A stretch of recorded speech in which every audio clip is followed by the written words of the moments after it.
यह चाहते हैं कि मंथरा को मिलने वाली सजा कैकेयी माता को मिले? नहीं नहीं, शत्रुघ्न कांप गए। तो क्या आप, कैकेयी माता को मंथरा ने भड़काया, कैकेयी माता भड़क गई। क्यों भड़क गई? जब इसने कहा पूत विदेश न सोच तुम्हारे, पुत्र ही न होता तो भड़कती। तो मुझे लगता है कि मेरे कारण भड़क गई। मैं हूं ना, तो मुझे लगता है कि इस अयोध्या में होने वाले सारे अनर्थ के मूल में मैं ही हूं। मही सकल अनर्थ कर मूला। यह है श्री भरत। दोनों भैया कौशल्या माता के भवन में आए और कौशल्या माता आंखों में आंसू भरे, जल भी ग्रहण नहीं किया है। राम जी के बचपन के धनुष बाण देख रहे हैं। जननी निरखत बाण धनुहिया, बार बार उर नैनन लावती, प्रभुजू की ललित पनहिया। भगवान की पनही माथे से लगाती हैं, धनुष बाण देखती हैं, फिर कहती हैं सवेरे से भूखे हो, भोरही के भूखे हुए हैं, प्यासे मुख सूखे हुए हैं, चलत पाए दूखे हुए हैं, जगे मग रात के, सूरज की किरण लागे लाल कुमलाने हुए हैं, कंटक लगे ते झगा फाटे हुए हैं गात के। आली अब भई सांझ, होए है काहू बन माझ, अब भई क्यों ना बांझ, ही फाटे क्यों ना मातु के, त्याग के घरौना काहू बन के तरोना तर, सोए हुए हैं छोना बिछोना करी पात के। किसी वृक्ष के नीचे पत्तों के बिछोने बिछाकर सोए होंगे रात को। उसी समय भरत जी की आवाज सुनाई पड़ी। रात्रि का समय है। श्री भरत कह रहे हैं पति विहीना पूतहीना मातुरी तुम हो कहाँ, आ गया घर का वही षड्यंत्रकारी खल यहाँ। श्री तुलसीदास जी कहते हैं भरत ही देख मातु उठी धाई, मूर्छित अवनि परी झई आई। मूर्छित होकर गिर गई। भरत जी बोले मुख न देखो मां मेरा, मुख देखने में पाप है, किंतु कह दो हे भरत तुम पर सभी का श्राप है। पर मां कौशल्या कहती नहीं नहीं भरत, ओ भरत बेटा न तुझ में द्वेष की दुर्गंध है, ओ भरत बेटा न तुझ में द्वेष की दुर्गंध है, साक्षणी मैं हूं मुझे उस राम की सौगंध है। भरत तुम में द्वेष की दुर्गंध नहीं। माता भरत गोद बैठा रे, आंसू पहुंची मृदु वचन उचारे। कौशल्या अम्बा कहती हैं कि द्रोह करके कैकेयी क्या हानि मेरी कर गई, और देख ले कोई मेरी सूनी सी गोदी भर गई। भरत जी ने कहा मां आपकी गोद में तो राम जी बैठते। कौशल्या जी बोली आ गया मेरा वही तू, आ गया मेरा वही तू, राम सचमुच राम है, तू वही और वो तो ही, भिन्न केवल नाम है। देख स्वभाव कहत सब कोई, राम मातु अस काहे न होई। और यह केवल औपचारिकता बस नहीं कह रही है माता कौशल्या, पूरी आत्मीयता से। थन पय श्रवही नयन जल छाए। माता की छाती से दूध झरने लगा, नेत्रों से आंसू झरने लगे। और मुझे लगता है कि तेरी आरती जो राष्ट्र प्रेम से उतारता है, लगता सभी को एक एक भाव मेरे हैं, और जितने चितेरे राम का सुचित्र खींच सके, तुलसी उन चित्रों में सारे रंग तेरे हैं। श्री तुलसीदास जी ने जो कहा थन पर श्रवई नयन जल छाए, और इसी पंक्ति का भावानुवाद श्री मैथिली शरण गुप्त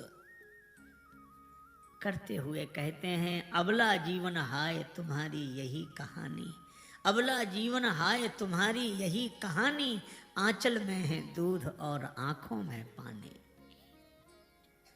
सवेरा हुआ, गुरुदेव आए, ब्रह्मबोध से शोक दूर करने की चेष्टा की। पर राम जी का स्वभाव स्मरण करके गुरुदेव के भी नेत्र सजल हो गए।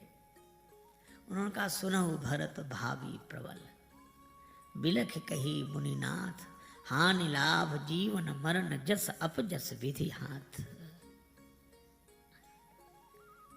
लेकिन न तो ऐसा कोई हुआ है, न है, न होगा, भूप भरत जस पिता तुम्हारा।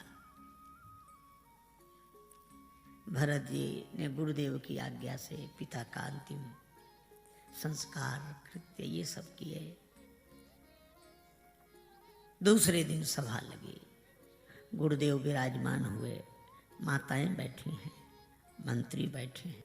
गुरुजी ने कहा कि भरत, तुम्हारे पिता ने तुम्हें राज्य दिया है और पिता की आज्ञा का तुम्हें पालन करना चाहिए।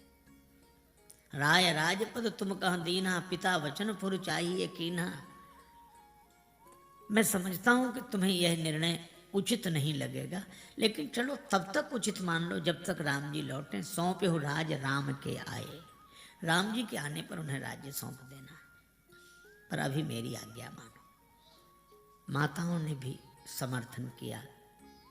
पूत पथ्य गुरु आय स्वाही, गुरुदेव की आज्ञा पथ्य समझकर स्वीकार कर लो।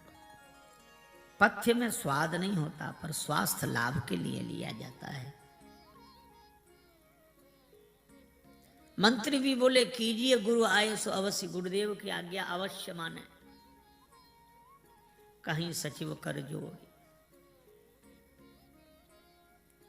लेकिन वे वो नहीं कहते जो गुरु जी ने कहा, सौंपे हो राज राम के आए। साफ नहीं बोलते, वे कहते रघुपति आए उचित जस तब तस करो बहोर। राम जी के आने पर जब जैसा उचित होगा तब तैसा किया जाएगा, अभी तो सिंहासन पर बैठो। भरत जी सबकी बात सुनते हैं।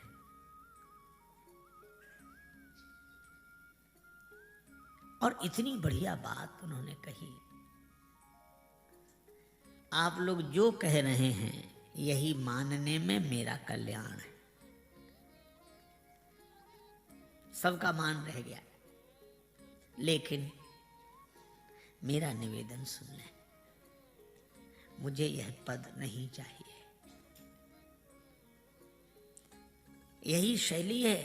भरत जी कह तो रहे, पर वचन अमीय जनु बोरी।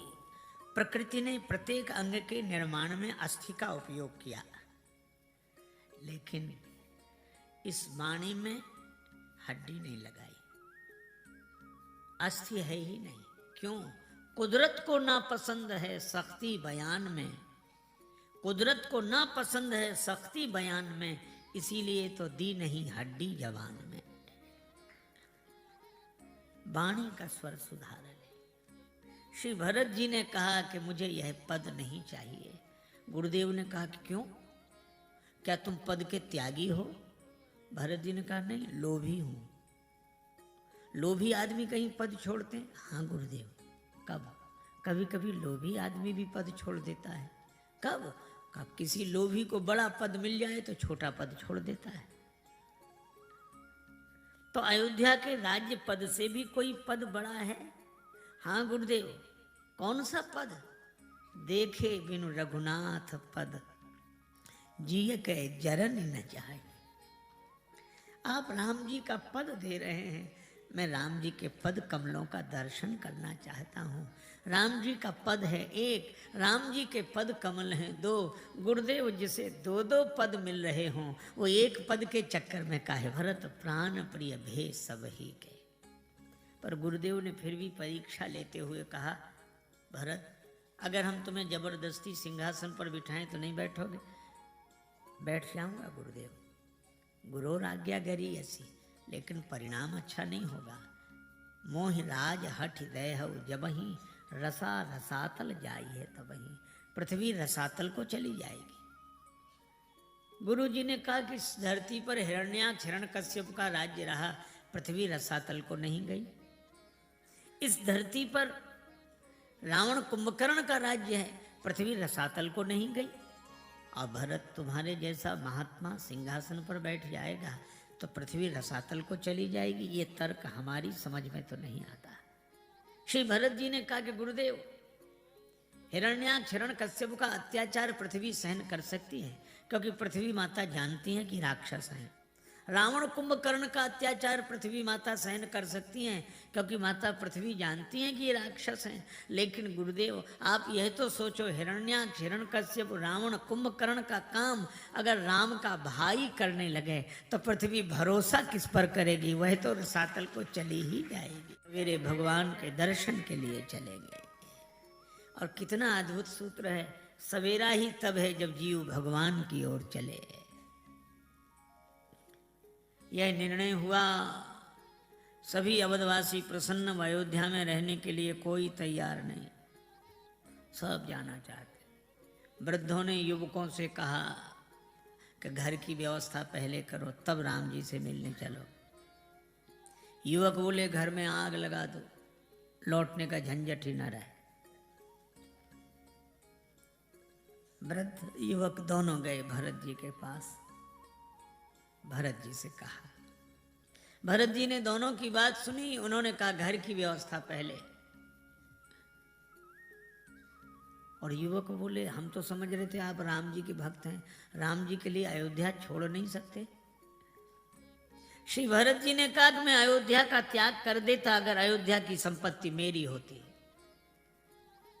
अयोध्या मेरी है नहीं, इसलिए मैं त्यागी नहीं हो सकता, तो राजा बन जाओ। का राजा भी नहीं बन सकता, अयोध्या की संपत्ति मेरी होती तो राजा बन जाता, अब मेरी होती तो छोड़कर चला जाता। फिर करोगे क्या? करना जब छोड़ो न हरि भूलो, कर्म कर जिंदगानी में, और रहो दुनिया में तुम ऐसे कमल रहता ज्यों पानी में।